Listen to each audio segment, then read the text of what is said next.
कि जिस एज में मैंने अपनी पहली कार खरीदी थी, मैं अपने खानदान का इकलौता पहला लड़का था जिसने कार खरीदी। एक मिनिस्टर हुआ करते थे, अभी नहीं, बिहार से। जब हम उनसे मिलने गए, हमने उनको बताना शुरू किया तो उन्होंने सीधा हमारे एक स्टेटमेंट बोली कि तुम चोर हो। इसलिए मैंने कई सारी कम्युनिटीज क्रिएट करी, मैंने चैनल क्रिएट करे कि आप सभी लोग को मैसेज पहुंचे। ये किया मैंने आप सभी तक। और जब मैंने फॉरेन टूर किया था, तब भी मैं अपने खानदान का पहला इकलौता लड़का था जिसने फ्लाइट में पहली बार सीटिंग की, वो भी फॉरेन टूर। कि 2023, 24 और 25 की जो टॉप 50 कंपनीज की लिस्ट है, इंग्लिश लिस्ट मैं आपको भेजूंगा। उसमें sir one of the top 50 company में ई मैटर बना हमारी वेबसाइट में सारे लीगल डॉक्यूमेंट्स हैं, आप प्लीज अगर ऑन करिए। दूसरा, कई बार लोग बोलते हैं कि मैग्नेट के बारे में क्या है। सागर सर ने एक चैनल बनाया, आप तक नहीं पहुंचा, तो पहुंचा नहीं पहुंचा ना सर? क्या आप तक सागर सर के रोज मैसेज पहुंचते हैं? इस कंपनी से वो सब कुछ अचीव करने के बाद एमएलएम इंडस्ट्री को नमस्ते कर दिया था कि मैं एज ए नेटवर्कर काम नहीं करूंगा। अभी आपको पता है मैं रोज रात को 9 बजे प्रमोट करूं सागर सर का चैनल, आप सब देख रहे हो। हम 12 प्रमोट कर रहे हैं कि करो करो फॉलो, क्योंकि सर लोगों तक इंफॉर्मेशन नहीं पहुंच रही। एक बार आप अपने लिए ताली बजाइए, अपने लिए, मेरे लिए नहीं, अपने लिए। Thank you, thank you. अब आप ये सोच रहे होंगे कि मैंने आपके लिए ताली क्यों बजाई। देखिए, अनिल जी ने, प्रतीक ने मेरे बारे में बताया होगा। नाम रविंदर है, Ravinder Kumar, by profession advocate, और पिछले करीब 26 साल से मैं नेटवर्क मार्केटिंग की दुनिया में हूं। 26 साल से मैंने नेटवर्क मार्केटिंग इंडस्ट्री के हर उस दौर को देखा है जो आपने आज सुना, 10 साल पहले सुना, 15 साल पहले सुना। तो मैं ये मानता हूं कि जो नेटवर्कर होते हैं वो कोई आम आदमी नहीं होते। अगर आप एक आम आदमी होते तो आज संडे को घर पे एंजॉय कर रहे होते। तो इसलिए एक बार जोरदार ताली आपने ली। थैंक यू दोस्तों। मैंने 1999 में आप ही की तरह एक पीछे वाले बेंच पर सुनकर एक एमएलएम के प्रेजेंटेशन को देखा था। मैं कंपनी का नाम यहां नहीं बताना चाहता हूं। और जब मैं उस प्रेजेंटेशन को देख रहा था तो कॉन्सेप्ट, क्योंकि मैं साइंस स्टूडेंट रहा हूं, मैंने बीएससी फिजिक्स ऑनर्स किया दिल्ली यूनिवर्सिटी से, उसके बाद मैंने लॉ किया था। तो उस प्रेजेंटेशन में साइंस को लेकर बहुत कुछ बताया जा रहा था। उसके बाद एक सेशन हुआ, मुझे बिजनेस प्लान के बारे में बताया गया। उसके बाद एक सेशन हुआ जिसमें कुछ लोग खड़े होकर शेयरिंग कर रहे थे कि मैंने इतने पैसे कमाए हैं, मैंने इतने पैसे कमाए हैं। और उन शेयरिंग करने वालों में से मैंने कहा जब ये पैसा कमा सकता तो मैं क्यों नहीं। तो मैंने उस कॉन्सेप्ट को सिर्फ आधे दिन के लिए सोचा था और ये सोचकर कि चलिए ट्राई लेते हैं। मैंने उसको 1998 दिसंबर में स्टार्ट किया। उसके बाद यहां से आवाज नहीं आती थी कि एमएलएम कोई कॉन्सेप्ट है और वो भी बहुत अच्छा कॉन्सेप्ट है। तो मैं सोचता था कि ये कुछ लोगों का ग्रुप है जो लोगों को बेवकूफ बनाते हैं और पैसा इकट्ठा करके भाग जाएंगे। सब मैंने उसको स्टार्ट किया। पहला ही चेक बहुत अच्छा मिला और जब पहला चेक अच्छा मिला मुझे लगा 2 या 3 चेक ही कैश होंगे। तो एक दिन की बात है, मेरे डैडी, मैं इस गेटअप में घर से निकल रहा था तो उन्होंने मुझे वापस बुलाया, कहते इधर आ। मैंने कहा क्या हुआ? कहते यार तू घर से तो ऐसे निकल के जाता है जैसे कहीं आईएएस लग गया हो। एक चीज ध्यान रखियो, अगर मेरे घर पे कोई आया या तुझे पुलिस ने पकड़ लिया तो मैं जमानत नहीं कराऊंगा। मैंने कहा ठीक है। तब भी मुझे इस कॉन्सेप्ट पे यकीन नहीं था। मैं एमएलएम को एक इंडस्ट्री नहीं मानता था, जबकि मुझे ये सब कुछ बताया जाता था जो आप पिछले कई सालों से सुन रहे हैं कि एक इंडस्ट्री है, आने वाले टाइम में ऐसा होगा। फॉर्चुनेटली मुझे सितंबर 2009 में पहली बार मुंबई आने का मौका मिला। और जैसा आप सबको पता है, माया नगरी हर नॉर्थ इंडियन का ख्वाब होता है, तो मैं भी बहुत खुश होकर मुंबई आया। वहां पे मैं इस इंडस्ट्री के बहुत दिग्गज खिलाड़ियों से मिला।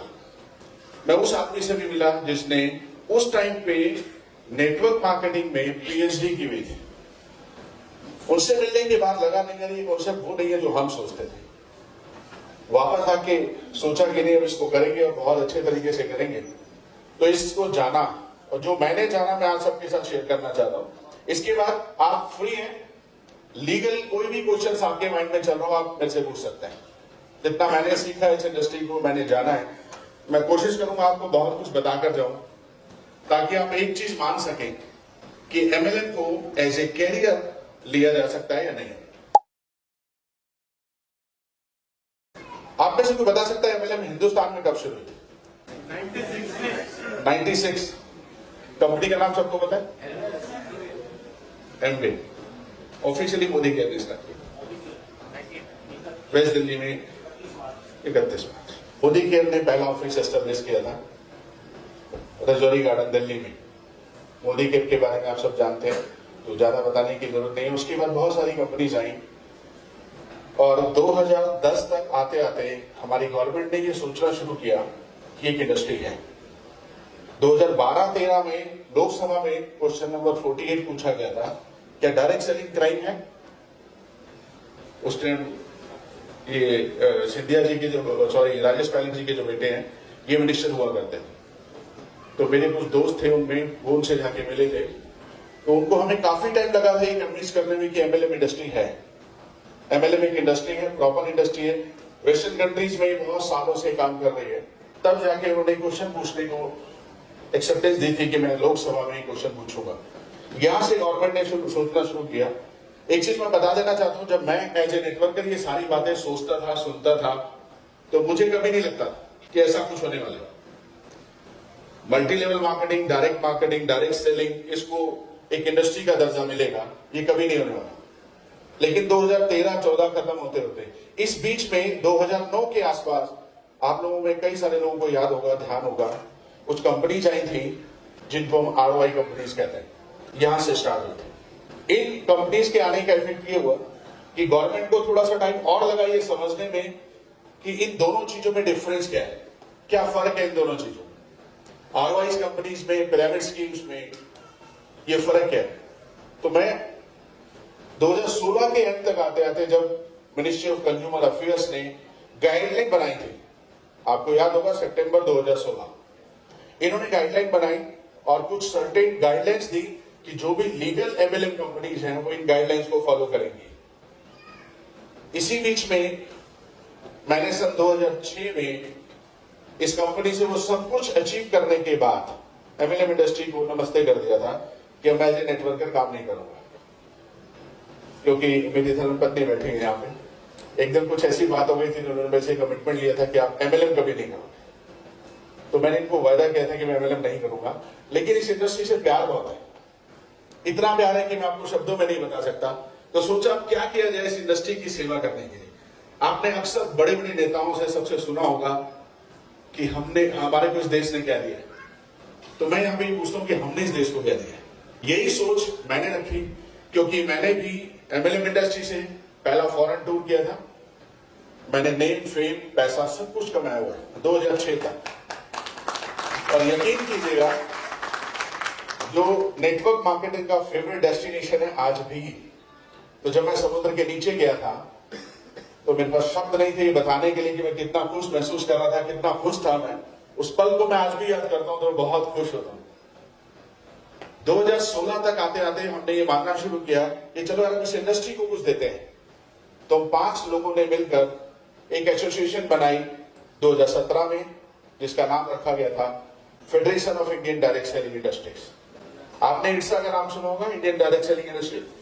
FDSA का नाम सुना होगा, federation of direct selling industry. तीसरी एसोसिएशन हमने बनाई थी federation of Indian direct selling industry. यहां पे मैं उसका प्रेसिडेंट था। करीब 34 कंपनीज इंडिया में हमारी मेंबर थी। एक बहुत इंटरेस्टिंग चीज आपको बताना चाहता हूं। एज ए प्रेसिडेंट मैं 14 स्टेट्स के मिनिस्ट्री ऑफ कंज्यूमर अफेयर्स से मिला हूं, 14 या 15 स्टेट्स के कंज्यूमर सेक्रेटरी से मिला हूं, और 5 लोगों से मिलकर तो इतना दुख हुआ, ये सोचा कि यार हम गलत इंडस्ट्री का हिस्सा तो नहीं है। एक मिनिस्टर हुआ करते थे, अभी नहीं है, बिहार से। जब हम उनसे मिलने गए, हमने उनको बताना शुरू किया, तो उन्होंने सीधा हमारे एक स्टेटमेंट बोली कि तुम चोर हो। मैंने कहा सर हम चोर नहीं है। कहते वही है ना, आप जो 3 बनाओ फिर आगे 3 बनाओ फिर कम पैसा लेके भाग जाओ, ये सब एक मिनिस्टर ने मुझे बोला था। हरियाणा के मिनिस्टर ने ये शब्द बोला था।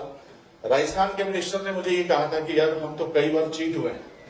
3 दिन पहले मुझे एयरपोर्ट में चीट करने गए। मैंने कहा जी आपको किसने चीट किया? कहते मुझे 15 रुपए की बिस्लरी बोतल 35 रुपए की दी। ये राजस्थान के कंज्यूमर अफेयर मिनिस्टर थे, उनकी स्टेटमेंट थी। तो मैंने उनको समझाया कि एमएलएम इंडस्ट्री ये नहीं है जो आप सोचते हैं। और सन 2014 में मैंने रायपुर के डिस्ट्रिक्ट एंड सेशन जज को 35 मिनट डायस में बिठा के एमएलएम इंडस्ट्री समझाई थी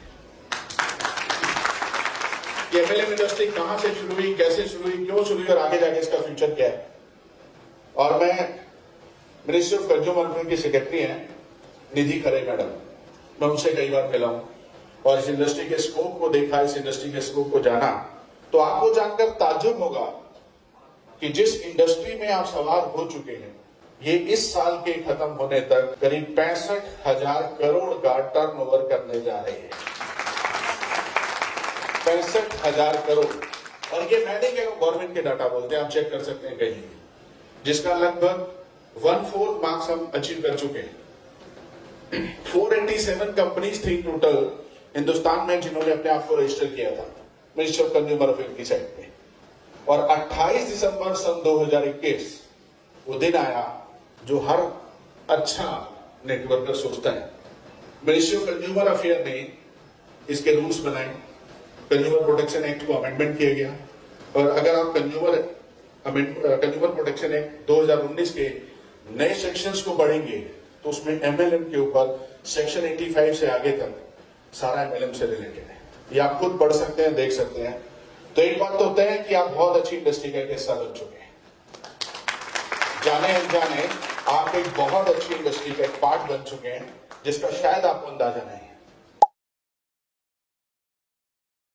अगर आप इसकी ग्रोथ की बात करते हैं, एमएलएम में, नेटवर्क मार्केटिंग में, डायरेक्ट सेलिंग में अभी बहुत मेजर अमेंडमेंट और हुआ था जिसमें नेटवर्क वर्ड को मिनिस्ट्री ऑफ कंज्यूमर अफेयर ने जोड़ा था। आप सबको पता होगा शायद। कुछ साल पहले तक आरबीआई ने एक सर्कुलर निकाला था, रिजर्व बैंक ऑफ इंडिया ने, कि जितने भी एमएलएम कंपनीज हैं उनके अकाउंट नहीं खोले जाएंगे। Direct selling companies, network marketing companies के अकाउंट कोई भी बैंक नहीं खोलेगा। ये आरबीआई ने सर्कुलर जारी किया था। हमने उनको लेटर लिखा था एज एन एसोसिएशन, हमने उनको समझाया था कि इस कॉन्सेप्ट को चेंज करें और आरबीआई ने हमारी इस बात को मान लिया। अभी अगर आपके कंपनी के फॉर्मेशन में नेटवर्क वर्ड भी जुड़ा होता है, यहां पे आप एक चीज सोचिएगा, जिस कंपनी के साथ आप काम कर रहे हैं उसका पूरा नाम क्या है? नेटवर्क वर्ड है ना। तो यहां से आरबीआई ने सर्कुलर को वापस लिया। अभी कोई भी बैंक आपको as a direct seller, network marketer account खोलने से मना नहीं कर सकता। ये हमारी एक और विक्ट्री है। और अभी हम 2-3 चीजों पे, मैं और मेरे कुछ साथी, क्योंकि हमने एक नई एसोसिएशन फॉर्म की है, विश्व डायरेक्ट सेलिंग व्यापार संघ, मैं उसका प्रेसिडेंट हूं। और हमारे साथ श्रीलंका, नेपाल और बांग्लादेश के डायरेक्ट सेलर्स कंपनीज और एसोसिएशन जुड़े हुए। बहुत जल्दी आप कुछ और चीजें देखोगे एमएलएम इंडस्ट्री के लिए, जो हम कोशिश कर रहे हैं कि इस पूरी सिनेरियो को, पूरी सोच को बदला जाए। आपने देखा होगा, क्योंकि मैंने बहुत फेस किया है एज एन एडवोकेट, मैं ऑलमोस्ट इंडिया के हर पार्ट में जा चुका हूं, हर तरीके के पुलिस ऑफिसर्स, कोर्ट कचहरी को मैं देख चुका हूं। और इनफैक्ट कई बार दुख होता है कि बहुत अच्छी कंपनीज भी इसका शिकार हो जाती है। कुछ एक कंपनीज का पिछले कुछ दिनों पहले आपने नाम भी सुना होगा, मैं यहाँ नाम नहीं लेना चाहता हूँ। 2019 में एक बहुत अच्छी चलती हुई कंपनीज को कुछ लोगों ने बंद किया था। अभी कंपनी बंद क्यों करते हैं? हमारी एमएलएम इंडस्ट्री को 4 कानून गवर्न करते हैं। हमारी इंडस्ट्री जो है एमएलएम इंडस्ट्री 4 कानूनों में आती है। पहला सबसे फेमस कंज्यूमर प्रोटेक्शन एक्ट है, इनकम टैक्स है, जीएसटी, और इससे पहले sales of goods act, restrictions of consumer products, एक एमआरटीपी करके एक्ट होता था, उसके ऊपर ये 4 चीजें बेस्ड होती थी। और इसके ऊपर कोई स्पेसिफिक लॉ नहीं था। एक बहुत पुराना कानून चला आ रहा था जिसको banning price cheat money banning act, PCMC act 1978, section 3, 4, 5 ये हुआ करते थे। तो जितने भी पुलिस ऑफिसर्स हुआ करते थे, ऑलमोस्ट हर कंपनीज के ऊपर ये सेक्शन लगा दिया करते थे। ये सेक्शन बना क्यों था? पहले थोड़ा सा मैं आपको इसकी बैकग्राउंड में जाके बताना चाहता हूं कि ये सेक्शन बना क्यों था। Banning of price cheat money circulation banning है, जिसमें कमेटीज भी आती है, जिसमें किसी भी प्रकार का डिपॉजिट लेना। और अभी 2019 में ही एक एक्ट बना था, BUDS act, banning of unregulatory deposit act, ये भी एक नया कानून है। सेंट्रल ने बनाया था, इसके बाद हर स्टेट ने इसको अपने अपने तरीके से ले लिया। महाराष्ट्र में एक स्पेशल कानून बना था, MPID act, Maharashtra production of investment deposit act. बाकी सारी स्टेट्स ने वही सब कुछ अडॉप्ट करके अपनी स्टेट का नाम ऐड कर दिया, जैसे कर्नाटका वालों ने, यूपी वालों ने, राजस्थान वालों ने। और MLM इंडस्ट्री पे सबसे पहले जिस स्टेट ने एक्शन लेने शुरू किए थे वो थी राजस्थान। आपको याद होगा कुछ गाइडलाइंस भी बनाई गई थी RMP के टाइम पे। उसके बाद गुजरात ने एक बहुत ब्लंडर किया था, आप लोगों को शायद नहीं पता होगा। गुजरात ने डायरेक्ट सेलिंग को ऑर्गेनाइज क्राइम की कैटेगरी में रख दिया था। ये भी बहुत सारे लोगों को शायद पता होगा कि गुजरात पहला स्टेट बना था जिसने डायरेक्ट सेलिंग को ऑर्गेनाइज क्राइम की कैटेगरी में रख दिया था। हमने चीफ मिनिस्टर साहब को, होम मिनिस्टर साहब को लेटर लिखा और बताया कि ऑर्गेनाइज क्राइम में नहीं आता, लेकिन अनफॉर्चुनेटली उन दिनों कोरोना शुरू हो गया, नेशनल लॉकडाउन लग गया था, तो उसको हमारे लेटर से ही काफी इफेक्टेड हुआ। अभी उसमें भी कुछ आगे बातें चल रही हैं। तो जब तक ये लॉ नहीं आए थे specifically, IPC Indian penal code, जो अब बदलकर BNS हो गया, भारतीय न्याय संहिता, इसमें सेक्शन होता था 406 और 420। जो नए कानून में वो सेक्शन है 316, 318 सब क्लॉज 2। ये नए कानून का एक सेक्शन है। पुलिस वालों के पास जब भी कोई कंप्लेंट जाती थी, बिना उसके कंटेंट्स को, बिना उसको सुने हुए सीधा दो सेक्शन वो लगाते थे, 406, 420, और उसके बाद 3, 4, 5 PCMC एक्ट 1978। PCMC एक्ट ऐसा माना जाता था जैसे आजकल PMLA है, prevention of money laundering act, जिसमें बेल नहीं है, जिसमें जमानत नहीं होती। आप सभी सुनते भी होंगे, सोशल मीडिया आजकल बहुत तेज है, आप सभी जानते भी होंगे। तो पुलिस वाले जनरली ये दो सेक्शन लगाकर किसी भी डायरेक्टर को, किसी भी उस कंपनी के मैनेजमेंट को नोटिस भेजकर थाने बुला लिया करते थे। और MLM में एक जनरल ट्रूथ है, negative publicity runs 33.5 time faster than positive publicity. सभी मानते हैं आप? इसका मैं जब एज ए नेटवर्कर बोलता था तो मैं एक बहुत अच्छा एग्जांपल देता था कि हमारे पड़ोस से कोई लड़की भाग जाए तो सूरज नहीं निकल पाता था, तो पूरे मोहल्ले को खबर हो जाती थी, पूरी हिस्ट्री के साथ। हमें तो पहले से पता था, हमें पता था ये होने वाला है, क्योंकि वो नेगेटिव पब्लिसिटी है। तो जब भी आप किसी नेगेटिव आदमी से मिलते हैं तो मेरा मानना है कि आपको 35 के आसपास पॉजिटिव आदमियों से मिलना पड़ता है, अपनी सोच को दोबारा उस ट्रैक पे लाने के लिए। MLM इंडस्ट्री इन सब फेसेस से गुजरी। मैंने कई बार इन्वेस्टिगेटिंग ऑफिसर्स को, और 2014 में मैंने थोड़ी देर पहले बताया था, एक डिस्ट्रिक्ट जज होते थे मिस्टर अग्रवाल, मैं एक बेल पे आर्गुमेंट करने गया था, तो मैंने उनको MLM इंडस्ट्री 1945 से लेके 2014 तक सारी चीज समझाई थी, और मुझे करीब पौना घंटा लगा था। और मेरी हर स्टेटमेंट के बाद जज साहब मेरे से ये पूछा करते थे, mister council, is it really works? Yes sir, it's working. It's not work, it's working, but unfortunately हमारी गवर्नमेंट इस पर नहीं खींच रही। तब उन्होंने मुझे कॉम्प्लीमेंट दिया था कि mister Council, our government must have think, उनको सोचना चाहिए, जो आज दिन आ चुका है। आप एक इंडस्ट्री का हिस्सा है, एक प्रॉपर इंडस्ट्री का हिस्सा है। और आप में से बहुत सारे लोगों को ये पता भी होगा, 2-1 यूनिवर्सिटी ने MLM को एक सब्जेक्ट भी बना दिया है। इसलिए बात अभी क्या है, पहले हमारे जो कानून के रक्षक हैं, मैं किसी को स्पेशल नहीं बोल रहा हूं, ये लोग क्या करते थे कि डायरेक्ट अरेस्ट के लिए भेज देना, अरेस्टिंग कर लेना। लेकिन अभी सुप्रीम कोर्ट ने इसके ऊपर रोक लगा रखी है। एक नोटिस होता है सेक्शन 41 पुराने कानून के हिसाब से, उसका नोटिस देना मैंडेटरी हो गया, आप उसके बिना अरेस्ट नहीं कर सकते। और इस नोटिस को मिलने के बाद एटलीस्ट ये रिलीफ मिलना शुरू हो गया कि जो एकदम तलवार गिरती है, कांच गिरती है, वो थोड़ा सा रुक गई।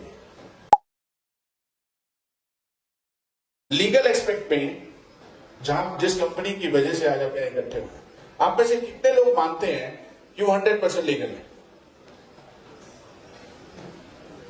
अभी 100% आपका रजिस्टर नहीं है। चलो मैं आपसे जानना चाहता हूं, आपको कहां लगता है कि ई-बायोमेट्रिक लीगल नहीं है? एनी क्वेश्चन, आप पूछ सकते हैं, ऐसे मौके बार बार नहीं आते। हाँ जी, मैंने पढ़ा है जो की गाइडलाइन जो इशू हुई है हाँ जी। वो सारी की सारी जो है हमारी कंप्लाइंस कर रही है। नहीं, मैं आप तो पॉजिटिव सेंस में बात कर रहा हूँ, मैं उनसे पूछना चाह रहा हूँ जिनके माइंड में कुछ चल रहा है। आपको कहाँ लगता है ई बायोटोरियम लीगल नहीं है? मैं आपको एक चीज बता देता हूँ, मैं सर से 2022 में मिला था पहली बार, डॉक्टर सागर रमाकांत जोशी साहब से पहली बार मिला था। और मुझे दिल्ली से फोन किया था, फॉर्चुनेटली मैं उस दिन मुंबई में था, तो मुझे दिल्ली से फोन किया था कि भैया आप इनसे मिलो। तो जब मैं मिला और इनसे जब बातें की, जब मैं इनको समझा, तो एक चीज मैं बड़े विश्वास के साथ कह सकता हूं कि मैंने जितना टाइम इस दुनिया में बिताया, एमएलएम की दुनिया में, आपके एमडी जैसा आदमी नहीं देखा। यकीन कीजिए, दिल से ये मैं बात बोलता हूं, क्योंकि मैं जब भी इनसे बात करता हूं, एक तो टाइम की रिस्ट्रिक्शन नहीं होती कि ये टाइम फोन नहीं करना है। सुबह मेरा कोर्ट होता है थोड़ा सा, तो मैं को बोलता हूँ कि सर इस टाइम से इस टाइम तक मैं थोड़ा सा बिजी होता हूँ, अदरवाइज कोई टाइम की रिस्ट्रिक्शन नहीं है। और दूसरा क्वेश्चन हाय हेलो के बाद ये होता नहीं भैया एमएलएम में क्या नया चल रहा है, लीगली हम उसको कैसे कंप्लाई कर सकते हैं, ये दूसरा क्वेश्चन। अभी कुछ भी बाकी नहीं छोड़ना। अभी आपको पता लगा होगा लेटेस्ट डेवलपमेंट में गोवा ने, स्टेट ऑफ गोवा आप सभी जानते हैं, एमएलएम वालों का फेवरेट डेस्टिनेशन इन इंडिया, इन्होंने रजिस्ट्रेशन प्रोसेस चालू किया। 1 लाख रुपया प्लस 10,000 यानी 1,10,000 रुपए गोवा गवर्नमेंट लीगल फीस ले रही है कंपनी को रजिस्टर्ड करने के लिए। 1,10,000 रुपए, ये आप चेक कर सकते हैं सब कुछ, जितनी इंफॉर्मेशन मैं दे रहा हूं। और आपको दूसरी खुशी होगी कि मिस्टर जोशी फर्स्ट डायरेक्टर थे जिन्होंने मुझे कहा था भैया जल्दी अप्लाई करो, जल्दी अप्लाई कराओ, हमें गोवा में रजिस्ट्रेशन कराना है। और मैं श्योर हूं कि शायद हो भी गया, गोवा में आपका रजिस्ट्रेशन हो भी गया। तो आप जितने लोगों ने हाथ नहीं उठाया, एक बार सोच के देखिएगा कि हम दूसरे को क्या दे सकते हैं जो हमारे पास है। ये सब वही दे सकते हैं ना जो हमारे पास है, जो हमारे पास नहीं हम दूसरे को कैसे दे सकते हैं? हमें ही कॉन्फिडेंस नहीं है कि हम इस कंपनी को 100% लीगल मानते हैं नहीं मानते। पहले आप खुद कॉन्फिडेंस लेकर आइए। लीगल कंप्लायंस जितनी गाइडलाइन थी अभी सब बता रहे थे, आपके एमडी साहब ने कोई गाइडलाइंस, कोई रूल्स, कोई नियम, कोई शर्तें ऐसी नहीं है जिनको फॉलो ना किया। एवरीथिंग इज ऑन पेपर, आप देख सकते हैं। और अगर ई बायोटोरियम 100% लीगल नहीं होते तो मैं नहीं होता, ये भी सर। हम लोग सपोर्ट करते हैं 100% लीगल कंपनीज को, जिन्होंने मिनिस्ट्री ऑफ कंज्यूमर अफेयर्स में अपने आप को बताया है कि हम ये हैं, हम ऐसे हैं। आप डिस्ट्रिक्ट थाने के, महाराष्ट्र के नंबर 1 के टैक्स पेयर हो, ये आप कंफर्म कर सकते हैं सारे साथ। नंबर 1 टैक्स पेयर हो आप, नंबर 1 जीएसटी पेमेंट आपकी तरफ से जाती है। और मैं इस बात को लेकर आज फिर बोल रहा हूं कि मैंने 26 साल के अपने हिस्ट्री में, अपने इतिहास में, अपने इस पूरे पीरियड में एक ऐसा मैनेजिंग डायरेक्टर नहीं देखा जिसका जो सिर्फ एक ही बात पे चलता है कि रवि भैया हमें 100% लीगल रहना है, कोई गवर्नमेंट अथॉरिटी हमारे ऊपर आके क्वेश्चन मार्क ना लगा दे। तो आप ये सोचिए लीगल कंप्लायंसेस में हम लोग क्या बोलते हैं, मिनिस्ट्री ने क्या बोला है और हमने कैसे उसको फॉलो किया हुआ है, ई बायोटोरियम ने उसको कैसे फॉलो किया हुआ है, ये आप सोचिए, अपने आप से पूछिए। और अगर आपके पास डॉक्यूमेंटेशन नहीं है तो सर से मांगिए कि सर हमें दिखाइए सर कि हमने क्या क्या किया हुआ है। मिनिस्ट्री ऑफ कंज्यूमर अफेयर की गाइडलाइंस के रूल्स के मुताबिक आपको एनसीएच में रजिस्ट्रेशन करवाना बहुत जरूरी है, नेशनल कंज्यूमर हेल्पलाइन। इसके बाद जिन स्टेट्स में आपका काम चल रहा है, हर स्टेट्स में आपका रजिस्ट्रेशन होना मैंडेटरी है। केरला, तमिलनाडु, ये 2 स्टेट्स अभी ऐसी हैं जो ये फोर्स करते हैं, फोकस करते हैं, ज्यादा कंपल्सन करते हैं कि जिस स्टेट में यानी केरला में और तमिलनाडु में आपका ऑफिस होना बहुत जरूरी है। ये सारी कंप्लायंस हो चुके हैं। मैं आपको एक चीज और बता देता हूँ, ये मेरे साथ हुआ। मैंने अपने एक एसोसिएट्स को तमिलनाडु में ई बायोडोनियम का पूरा फाइल लेके भेजा कि सर ये हम लीगल कर रहे हैं। तो आपको ताज्जुब होगा ये जानकर कि उन्होंने ई बायोडोनियम के डॉक्यूमेंटेशन को अराउंड 15 मिनट्स चेक किया। एक एक चीज पूछी गई है, ये क्या है, ये क्या है, ये ऐसे है, ये ऐसे है, ये ऐसे है, और 15 मिनट के बाद उन्होंने हमें अपनी एक्नॉलेजमेंट दी कि ये बायोडोनियम इज अंडर इन्वेस्टिगेशन। ये तमिलनाडु की बात है। ये तो आप 100% लीगल है ये मान लीजिए, आज भी, कल भी और परसों भी। नहीं मानेंगे नुकसान आपका है, क्योंकि एमएलएम के बारे में ही कहा जाता है, एमएलएम के बारे में ये बोला जाता है। जब मैं एज ए नेटवर्क के मेरे स्पॉन्सर ने मुझे पहले दिन बोला था, तो मेरे से ये कहा था कि रवि जी ये एक झरना है जो बह रहा है, ये तो बहेगा, अभी आपको देखना है कि आपको क्या चाहिए। आपको एक गिलास पानी चाहिए, एक जग में पानी चाहिए, एक बाल्टी में पानी चाहिए, या उनकी वर्डिंग थी कि कुछ मेरे जैसे सब्जी होते हैं जो झरने के नीचे बैठ जाते हैं। This is an answer. MLM एक अच्छा बिजनेस है, मुझे तो और अच्छा लगने लगा है, क्योंकि जब मैं लोगों को समझाता हूँ, गवर्नमेंट ऑफिशियल्स को बताता हूँ, तो उनकी क्यूरियोसिटी जगती है। एक मुंबई पुलिस के बहुत सीनियर ऑफिसर ने मेरे को ये बोला था 2015 में, वकील साहब रिटायरमेंट के बाद मैं भी ये काम शुरू करूंगा।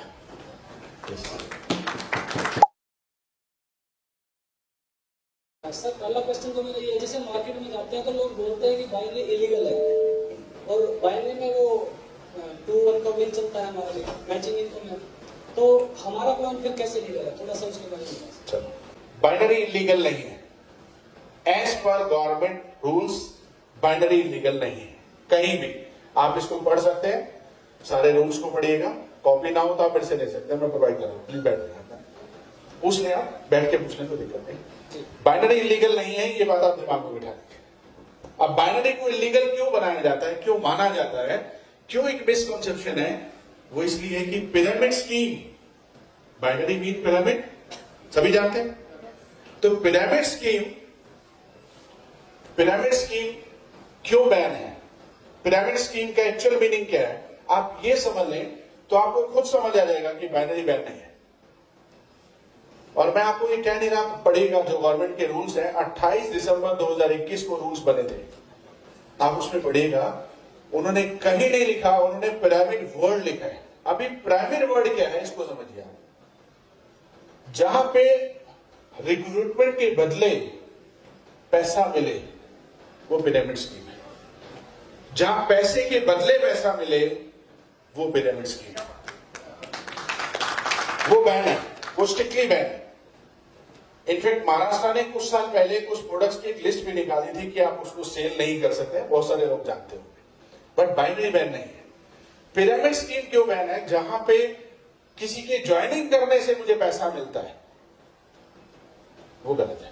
अभी आप यहां पे ई बायोडोनियम को ज्वाइन करते हैं, ज्वाइन करके घर बैठ जाते हैं, तो आपको मंथली कुछ पैसा मिलता है,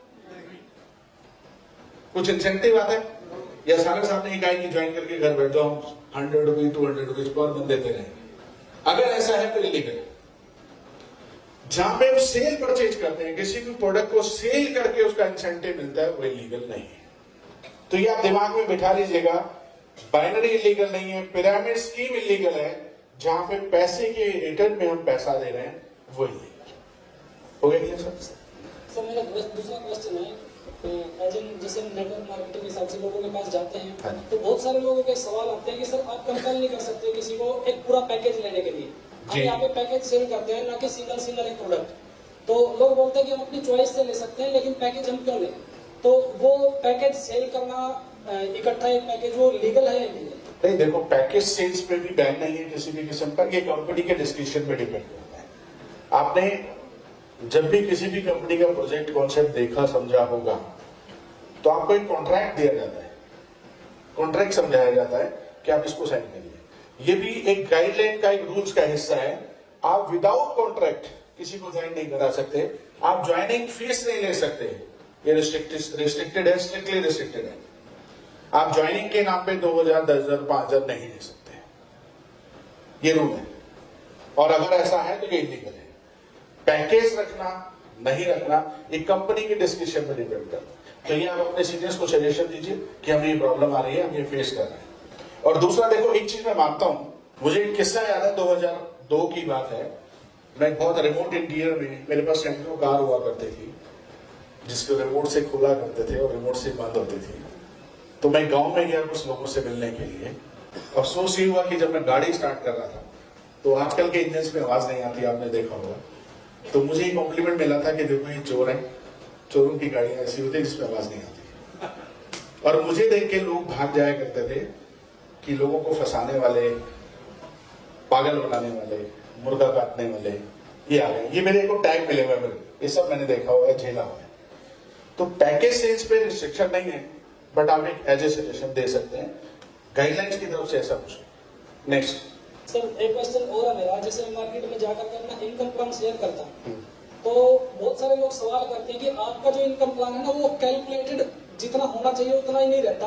आपके प्लान के बीच में एक स्कीम लागू हो जाती है कि अगर दो लोगों को आप इकट्ठा एक टाइम पे ज्वाइन कराते हो तो आपको एक्स्ट्रा फैमिली बोनस मिलता है, और अगर नहीं कराते हो तो मतलब आप कैलकुलेट नहीं कर सकते कि इतना लेफ्ट और इतने राइट का आपको इतना ही आए।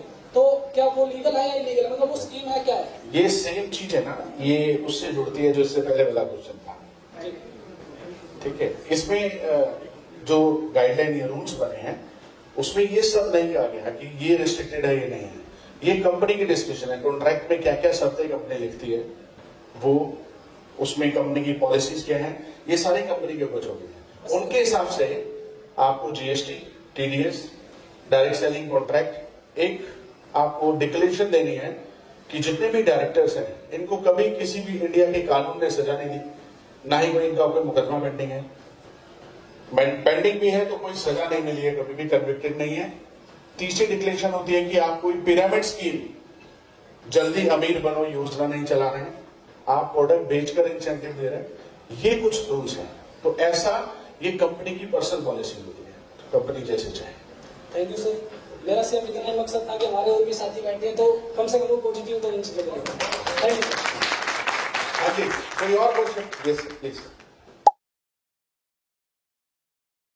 सर, इसमें जो फर्स्ट परचेज में भी प्रोडक्ट बिकने में ही पैसा आ रहा है, तो हमको रीपरचेज लाने की क्या जरूरत पड़ी सर? जैसे मैंने सुना था कि रीपरचेज कोई कंडीशनल उसमें आ रही है। रीपरचेज इसलिए लाना पड़ा, ये भी गवर्नमेंट की गाइडलाइन है। मैंने एक परचेज खरीद लिया, मैंने अपने नीचे टीम बना दी नेटवर्क, तो जनरेशन ऑफ सेल्स कहां हुई? दो बार जनरेशन ऑफ सेल्स, उसी का तो पैसा हमें मिलता है, अदरवाइज हम आरओआई कंपनी हो जाते हैं। तो ये भी एज पर रूल्स और गाइडलाइन रीपरचेज। अब रीपरचेज को कैसे लाना है ये कंपनी को पड़ेगा, लेकिन रीपरचेज है। हाँ जी, पीछे कुछ पूछना चाह रहे थे। डायरेक्ट मार्केटिंग एसोसिएशन के साइट पे सैकड़ों कंपनियां आए, यदि अपनी बाइटोरियम 100% लीगल है तो क्या उसको भी रजिस्ट्रेशन मिला तो वो लीगल है या नहीं? देखिए, डायरेक्ट सेलिंग एसोसिएशन है क्या, पहले आप इसको समझिए प्लीज। मैं बताता हूं आपको डायरेक्ट सेलिंग एसोसिएशन है क्या, हम करते क्या। हम कोई गवर्नमेंट बॉडी नहीं है, ना ही हमें गवर्नमेंट ने ऑथराइज किया, ना ही हमें गवर्नमेंट की तरफ से कोई सर्टिफिकेट मिला हुआ है कि हमें ये काम करना है। हम तो अपनी मर्जी से करते हैं, क्योंकि हमने इस इंडस्ट्री से प्यार बहुत किया। यकीन कीजिएगा, इस इंडस्ट्री ने मेरे जैसे इंसान को आपसे बातें करवाने में मजबूर कर दिया। आप जब बैठे हैं, देखो, एक रिश्ता वो होता है जो हमें गॉड गिफ्ट मिलता है, जिसको बदल नहीं सकते। कुछ भी कर ले हम चेंज नहीं कर सकते, क्योंकि वो गॉड ने दिया है। हम अपने भाई बहन को बदल सकते हैं? नहीं, कितनी भी कोशिश कर लें, कितना भी अच्छा हो या बुरा हो, नहीं बदल सकते। लेकिन यहाँ पे जिसके साथ आप पहला जो आपका डायरेक्ट होता है, कौन होता है? किसी को भी जाके ऑफर कर देते हैं। पहला डायरेक्ट आपका वो होता है जिसके साथ आप कहीं ना कहीं दिल के कोने से जुड़े होते हो और आपको लगता है कि यार ये मेरे साथ होना चाहिए। डायरेक्ट सेलिंग एसोसिएशन कोई गवर्नमेंट बॉडी नहीं है, जो मेंबरशिप लेते हैं वो इसके मेंबर बन जाते हैं। हम इनके राइट्स के लिए लड़ते हैं। तो आपकी ये 2 एसोसिएशन के सर्टिफिकेट्स हैं, आप चेक कर सकते हैं। ठीक है, मैंडेटरी नहीं है कि आपको एसोसिएशन का पार्टी बनना है। आपने जैसे मार्केट में देखी होंगी कई सारी एसोसिएशन, जरूरी थोड़ी कि सारे दुकानदार उसके मेंबर बनेंगे। ये डिपेंड करता है कि हम किस एसोसिएशन को चुन रहे हैं, वो एसोसिएशन है क्या, उसने किया है। अब बहुत सी ऐसी चीजें जो मैं इस प्लेटफॉर्म पे डिस्कस नहीं कर सकता, जो मैं खुद भी महसूस करता हूं कि हमारी सरकार को सोचना चाहिए, लेकिन अभी हमारे पास स्ट्रेंथ नहीं है। मैं जब भी ऐसी मीटिंग्स में जाता हूं तो अक्सर लोग शिकायत करते हैं, सर वो कंपनीज ऐसी बहुत सारी चल रही है, ऐसी कंपनीज बहुत सारी चल रही है, ROI भी है, क्रिप्टो भी है, सर इनका कुछ क्यों नहीं करता। तो मैं अक्सर ये कहता हूं, सर हमारे पास शिकायत ही नहीं आती, कोई कंप्लेंट ही नहीं करता। और जब कोई कंप्लेंट नहीं करेगा, जैसे एनफोर्समेंट डायरेक्टर ED सब जानते हैं, और जब से पिछले कुछ सालों से तो सारी दुनिया को पता है ED क्या है। आपको मैं ED की वर्किंग बताऊंगा तो आप शॉक ले जाएंगे, क्योंकि लीगली मुझे उसके सारे एस्पेक्ट्स पता है। ED कब काम करती है, कैसे काम करते हैं, ED की पावर्स कितनी है, ये सब मुझे पता है, क्योंकि मैं अभी 24 घंटे वकालत में ही जीता। मैंने अक्सर लोगों को कहा कंप्लेंट तो करिए, किसी भी एक चीज को लेकर कंप्लेंट तो करिए। और सुप्रीम कोर्ट ये कहता है जहां पे नंबर ऑफ मासेस, बहुत सारे लोग किसी चीज में इन्वॉल्व हो जाएं, तो गवर्नमेंट को भी झुकना पड़ता है। लेकिन अफसोस है कोई कंप्लेंट नहीं करता। अब इसको मैं एक स्टोरी के रूप में आपके साथ शेयर करना चाहता हूं। स्टोरी मुझे भी कभी सुनाई गई थी, और अक्सर बहुत सारे लोगों की जिंदगी में ये फिट बैठती है। इसको पर्सनली मत लीजिएगा, मैं सबके लिए एक मैसेज देना चाहता हूं स्टोरी के थ्रू। एक हलवाई की दुकान थी, उसके पास एक लकड़ी का बहुत बड़ा पलंग टाइप से रखा हुआ था, और उसमें कुत्ता बैठा हुआ था। वो कुत्ता रोज हल्का हल्का रोता था डेली। तो वहां पे एक हलवाई दूध देने आया। तो उसने पहले दिन देखा, दूसरे दिन देखा, तीसरे दिन, चौथे दिन, पांचवें दिन, और आखिरकार उसे सब्र नहीं हुआ। तो उसने हलवाई से पूछ लिया कि एक बात बताओ, ये कुत्ता रोता क्यों है। तो उसने कहा ये जहां बैठा हुआ है ना, वहां पे कील लगी है, निकली हुई है बाहर, वो इसको चुभती है। तो कहते फिर ये उठ क्यों नहीं जाता। तो कहता है इतनी भी नहीं चुभती ना। क्या ये बात हमारे ऊपर लागू नहीं होती? सोचिएगा, मेरी वाइफ ट्यूटर है, ट्यूशन पढ़ाती है। एक बार ये 10th क्लास के बच्चों को पढ़ा रही थी, और अक्सर ये शिकायत कर देती है पढ़ते नहीं है, पढ़ते नहीं है। तो मैंने उनको एक दिन बोला कि आप मेरे पास आओ। 5 बच्चे थे। तो मैंने उसे बहुत छोटा और ऑल ऑफ सडन दिमाग में एक सवाल पूछ लिया। मैंने कहा बेटा, क्या आप अपने पेरेंट्स की लाइफ से सेटिस्फाइड हो? 5 से कॉमन क्वेश्चन था। मैंने कहा क्या आप अपने पेरेंट्स की लाइफ से सेटिस्फाइड हो? आप यकीन कीजिएगा, किसी ने हाथ नहीं उठाया, सबकी गर्दन झुक गई। मैंने कहा क्या आप चाहते हो कि जब आप किसी के पेरेंट्स बनो तो आपके बच्चों की भी गर्दन झुक जाए? कहते नहीं। मैंने कहा फिर शुरू करो आज से। 5 पास हो गए, 5 पास हो गए।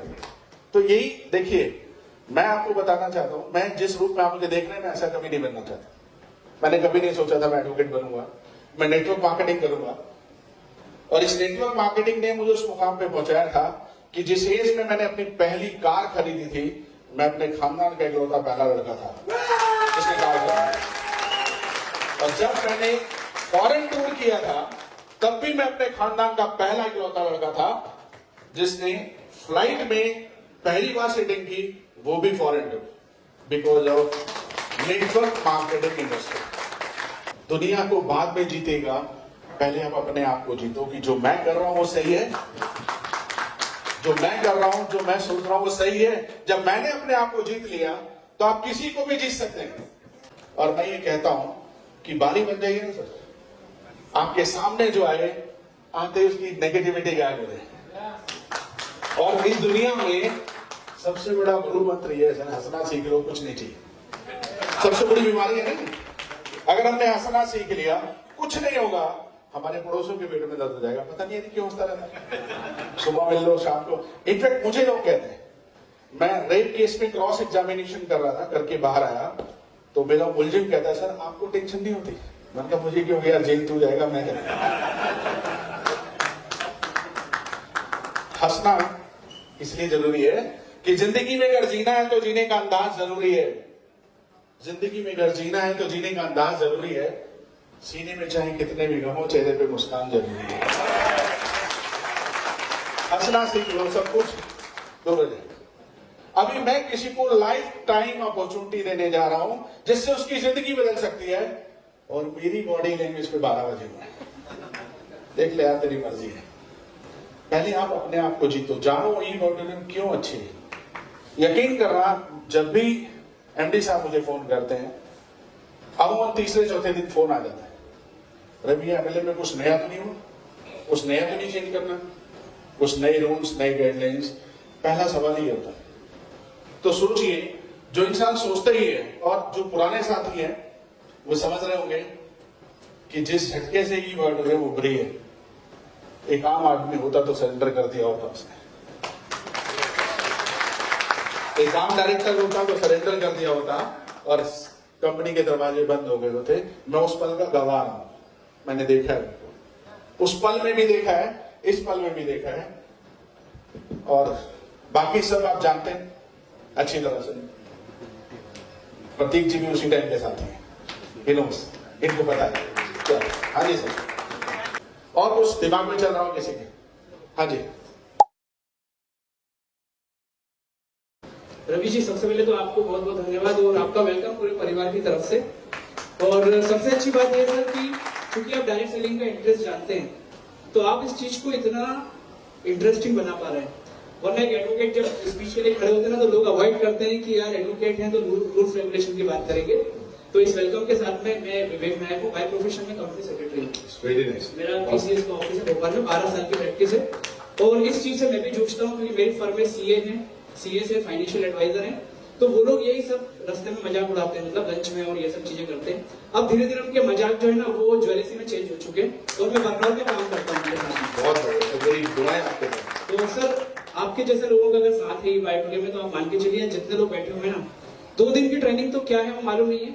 ये जो 1 घंटा आप इनको बता रहे हैं वो अपने आप में बहुत बड़ा मोटिवेशन का काम करेगा। क्योंकि एक बंदा जब जाता है मार्केट में, तो जो सामने वाला है ना उसको इससे कोई मतलब नहीं, उसको सिर्फ डराने की बात करता है, वो लॉजिकली कोई बात नहीं करता है।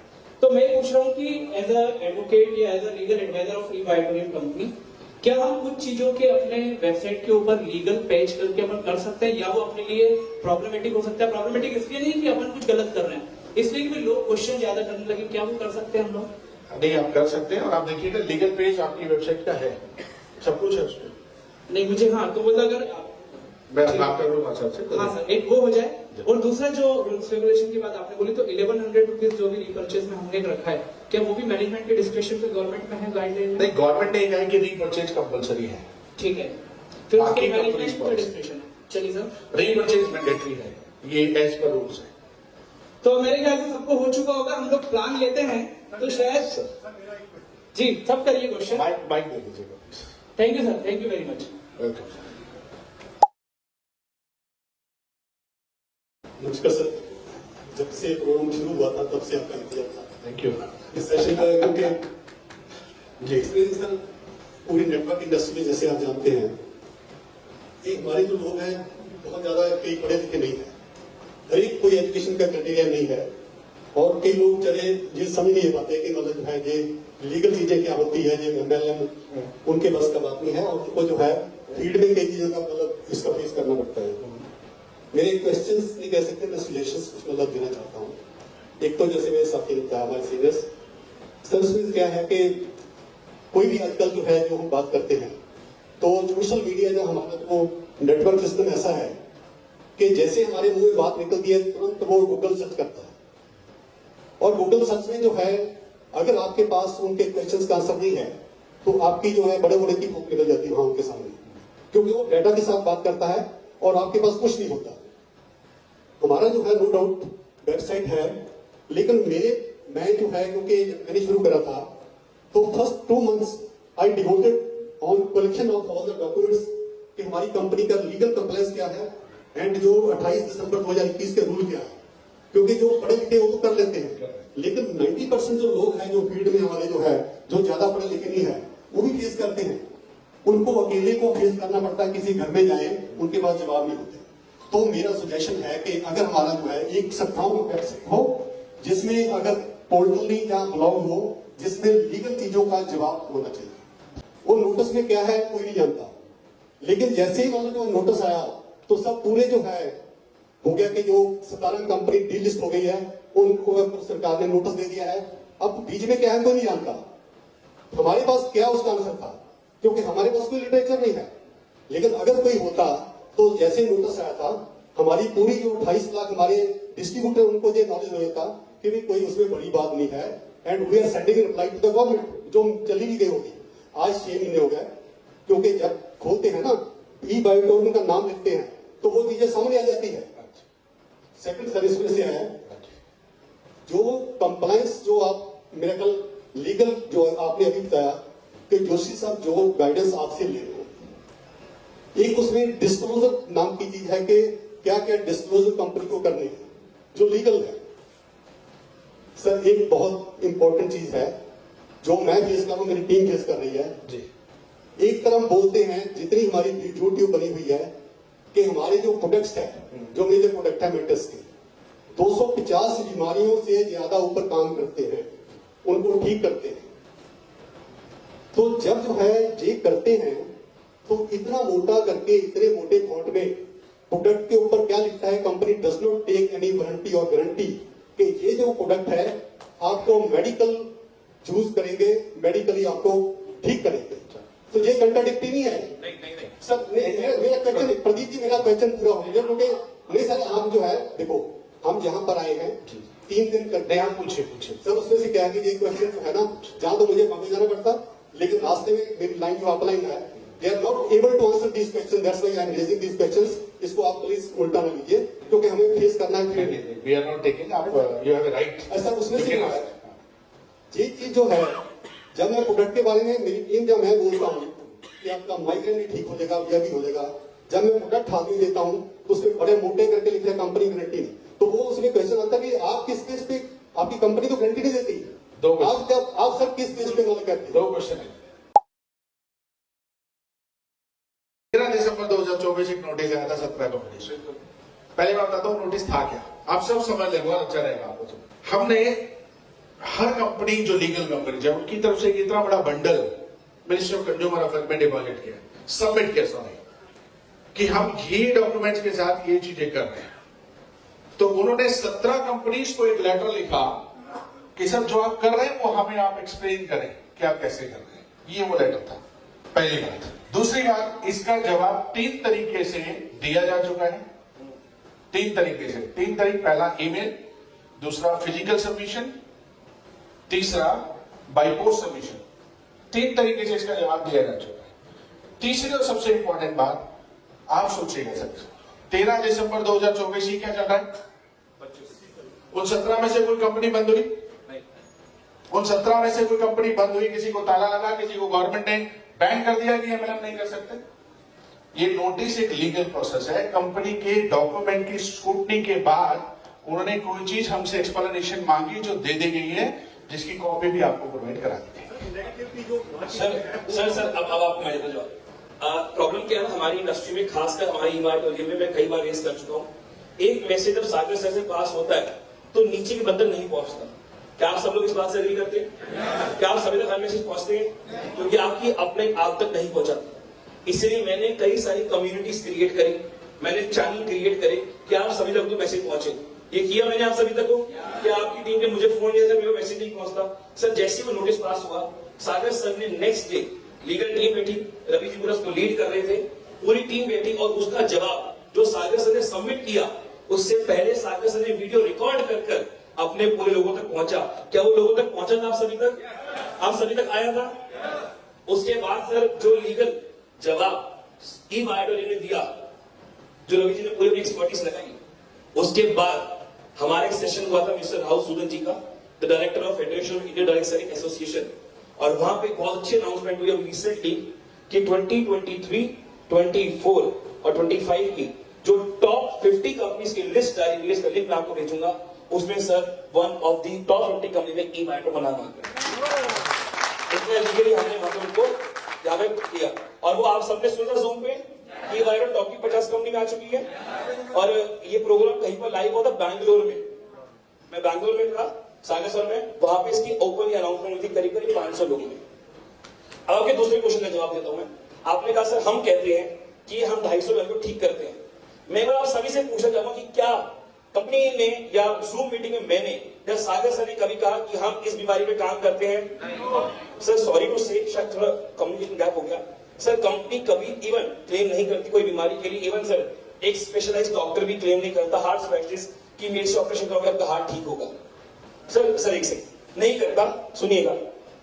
हम ये कहते हैं कि ये ब्लड सर्कुलेशन और ऑक्सीजन पे काम करकर, वही हमने बोल्ट पे अपने पैकेज पे लिखा हुआ है कि इस पे काम करता है। अगर आप एक डिस्ट्रीब्यूटर है, बोला जी इन्होंने दे दिया किसी पर्सन को ये कह के कि ये शुगर ठीक कर देगा, क्योंकि चालू की शुगर ठीक हुई थी, मान लेते इनकी नहीं हुई, इट कैन बी पॉसिबल। मैं दवाई नहीं दे रहा सर, मैं कोई इनटेक का प्रोडक्ट नहीं दे रहा, मैं आउट का दे रहा हूं, जहां पे आपको बॉडी के ऊपर से काम करेगा, अंदर से कोई खा नहीं रहा। तो अगर उस पर रिजल्ट नहीं आया तो कंपनी में क्लेम नहीं, इन पे क्लेम ये कर रहे हैं। अगर कोई भी, हम अपनी जूम मीटिंग में बोलते हैं, सागर सर खुद बोलते हैं कि we never ever claim for any disease.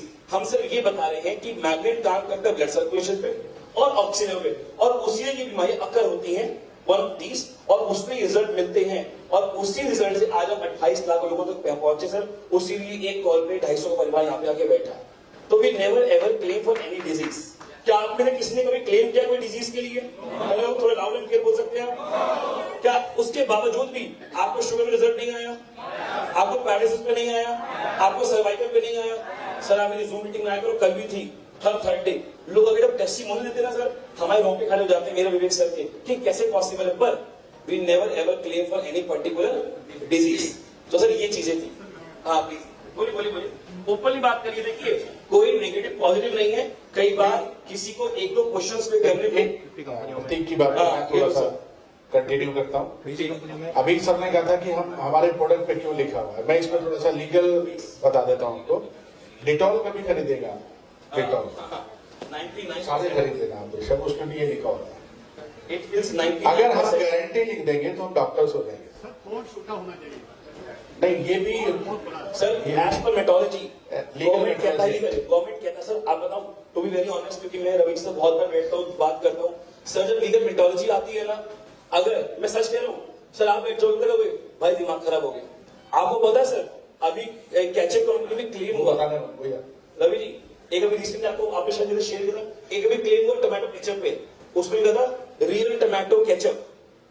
Sir claim हो गया और उन्होंने पीछे लिखा था बोल्ड अक्षरों में कि Real is a trademark, we are not serving any Real tomato puree. दूसरी कम से खरीद रहे हैं उसको। देखिए एक चीज और है, लीगल मेट्रोलॉजी एक्ट की प्रतीक जी ने आपको बताया था, सिगरेट की डब्बी देखिए पहले कितने छोटे शब्दों में लिखा था, smoking is injurious to health, it may cause cancer.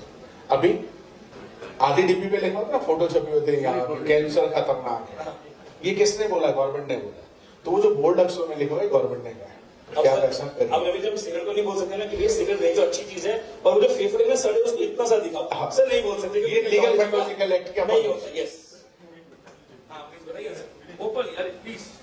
Sorry actually मैं नहीं हम यहाँ बैठे तो सर आपके इसमें नहीं से है। देखिए 2 दिन का जो सेशन था राजकाल विधि का, हमने बहुत ही मेटिकुलसली बिना इधर से उधर रिलेवेंस कर, लेकिन हम यहाँ पर वन साइडेड नहीं होता। जो हमें प्रॉब्लम फेस कर रही है हम और किसको बताएंगे। और सर एक मिनट, जो फर्स्ट क्वेश्चन जो प्रतीक जी ने आंसर दिया, सर हर एक जगह जो है, जो मीडिया है ना बहुत तरीके से, हर एक चीज वीडियो से नहीं चलती, यूट्यूब से नहीं चलती। इसका एक जवाब मैं देता हूँ आपको सर। ये चीज अभी प्रतीक जी ने बताई और मैं तो इसका विटनेस रहा हूँ कि मैंने कराया है सब कुछ। तो आप अपने सीनियर साहब को बोलो सर मुझे एक फोल्डर बना के दो और वो सारा नीचे डिस्ट्रीब्यूट कर दो। सबसे पहली चीज आप सभी लोगों को मैं कहूंगा, जरूरी है जितने भी डिस्ट्रीब्यूटर्स हैं आप कंपनी के लीगल फोल्डर को अपने पास रखिए।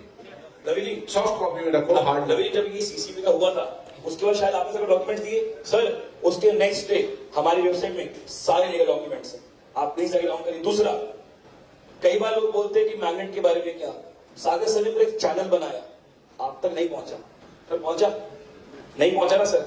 क्या आप तक सागर सर के रोज मैसेज पहुंचते हैं सर? ऑनेस्टली सारे सारी वीडियो देखी हुई मैंने सर, मैसेज सारे रेगुलर मिले सर। ये आप कहाँ रहते हैं? चंडीगढ़, मैं दिल्ली में बैठता हूँ, बाकी मिलेगा।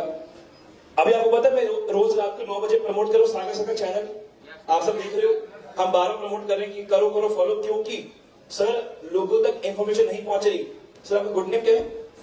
सुखविंदर। सुखविंदर को एक बात बताऊं, अभी रिसेंटली मुझे कॉल आया 2 महीने 1 महीने पहले कि प्रतीक जी ई बाइट करने का मूड नहीं है। क्यों? कह रहे वो फैमिली बोनस तक कम हो गया। आपको याद है